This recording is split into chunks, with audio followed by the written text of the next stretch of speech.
I recently faced my own worst nightmare. The HOA president's lie sent armed officers to my garage with the governor at my side. I want you to picture this. A man, one small garage, and a mountain of lies about to come crashing down. That man was me.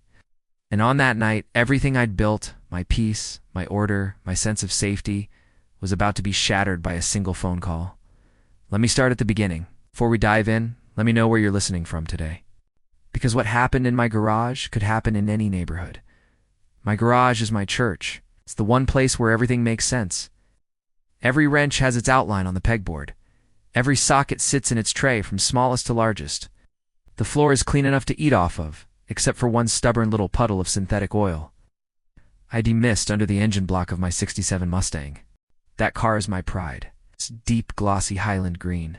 It smells of leather, gasoline, and my dad, who left it to me.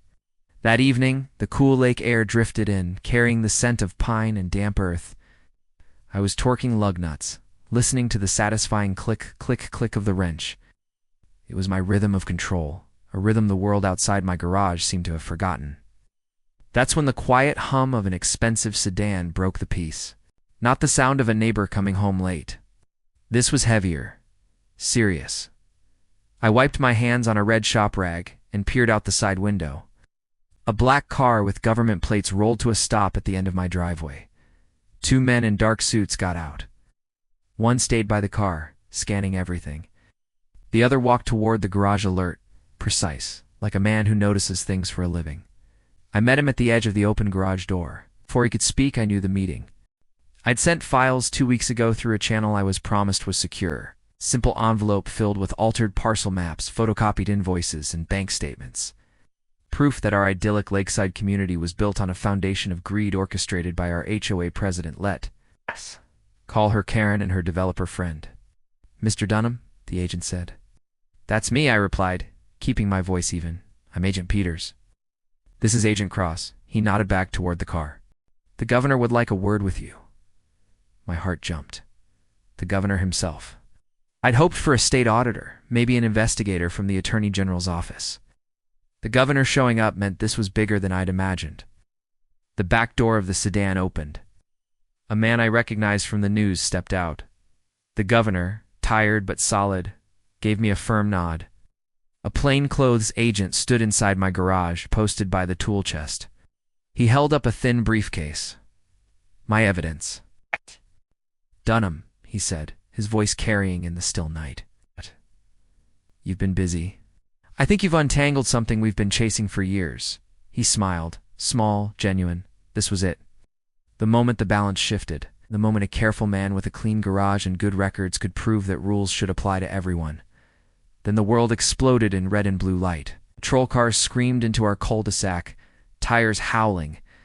They blocked the driveway, headlights pinning us like insects against the white glow of my garage.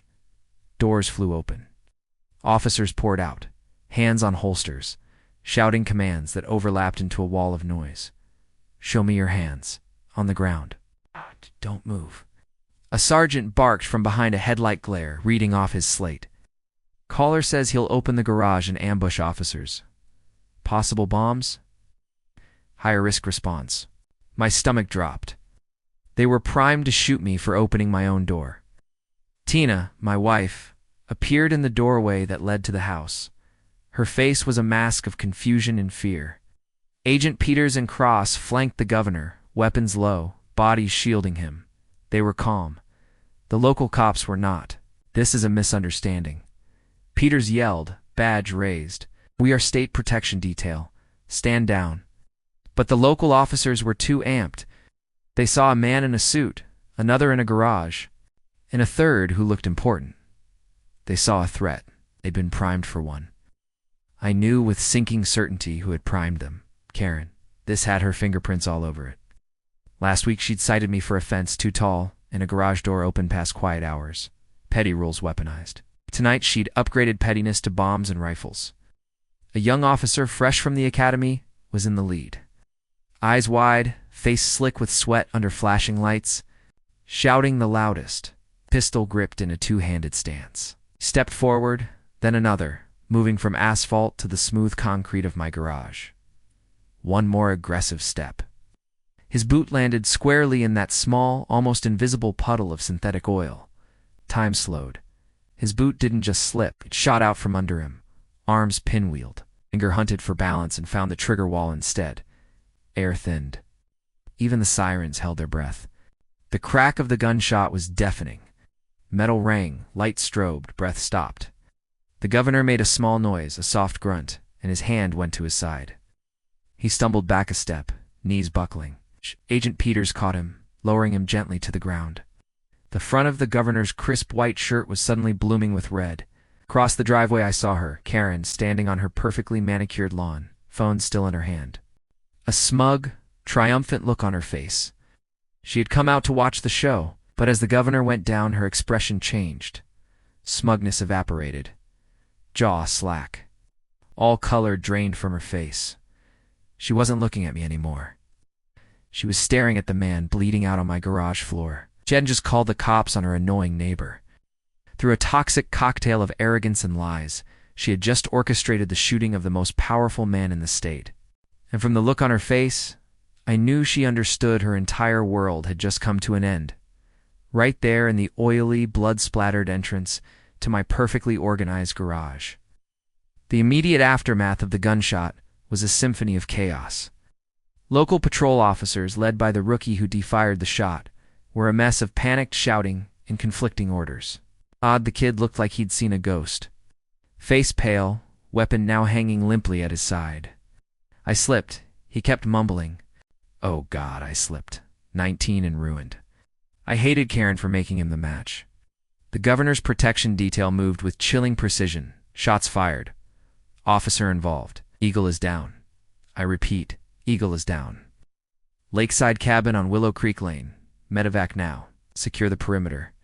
Peter's voice was a low, urgent monotone.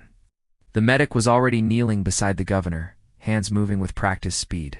Cutting away the shirt, exposing the wound high on the left side below the rib cage, bleeding badly. Sir, stay with me, Governor. Can you hear me? I did math the floor. Governor, bleeding. Karen lit the match. The clash between the two law enforcement groups came to a head. All right, everybody back up. This is my scene, the senior patrol sergeant boomed, puffing out his chest. Negative. This is a state crime scene, Peter said, hand up, eyes never leaving his radio. Your men form a perimeter and await state police. That's it. Now you listen here. The medic looked up, eyes like ice. Sergeant, you have an officer who just discharged his weapon and wounded the governor. Every second you waste is another second he bleeds. Secure the perimeter now.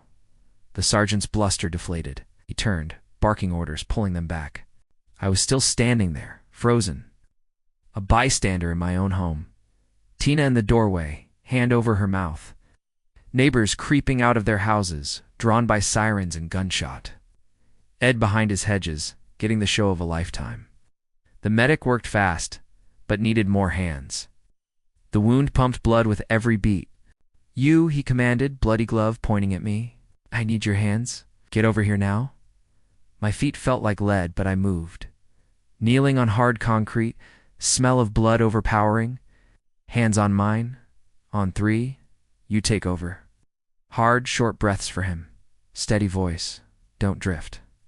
I nodded. 1, 2, 3. Now. He pulled his hands away and I pressed down. Its gauze, saturated and spongy. Heat of the governor's body. Terrifying softness where there should have been firm muscle. The faint thump of his pulse under my palms. Keep talking, the governor whispered. Don't let me sleep.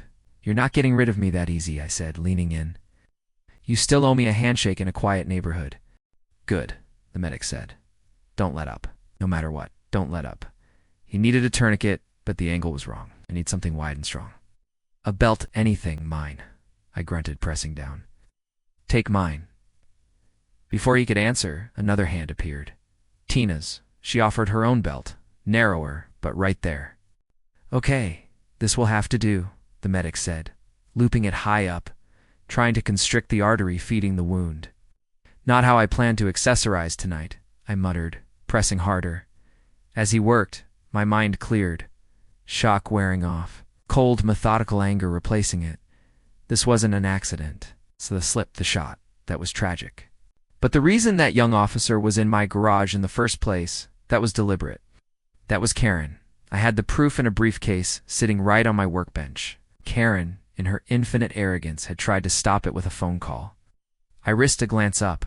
Tina was beside me, a silent, steady presence. She wasn't looking at the governor. She was looking at the flashing lights and the cluster of confused cops. Then her eyes met mine. She held up her smartphone, the screen glowing. She tilted it so I could see. On the screen was a live audio waveform pulsing with police chatter. She had a scanner app. Then she swiped the screen. A new window opened. Jittery, chaotic video, body cam footage. She'd found a way to access their local broadcast. She gave me a tiny nod. Her message was clear. She had it. She had the 911 call. She had the video from the shooter's perspective. She had the truth. A new energy surged through me. It wasn't just about survival anymore. It was about justice. We had been attacked in our home. A good man was bleeding out under my hands. The person responsible was standing across the street, thinking she was untouchable. Tina mouthed 2 words to me. "I've got it." In that moment, I knew this wasn't just about the governor anymore. It was about us, about taking back our lives from a woman who used lies as weapons. And my clever, brilliant wife had just handed us the ammunition. The only question was, in the middle of all this chaos, how in the world were we going to fire the first shot? End leaves strong cliffhanger for next episode.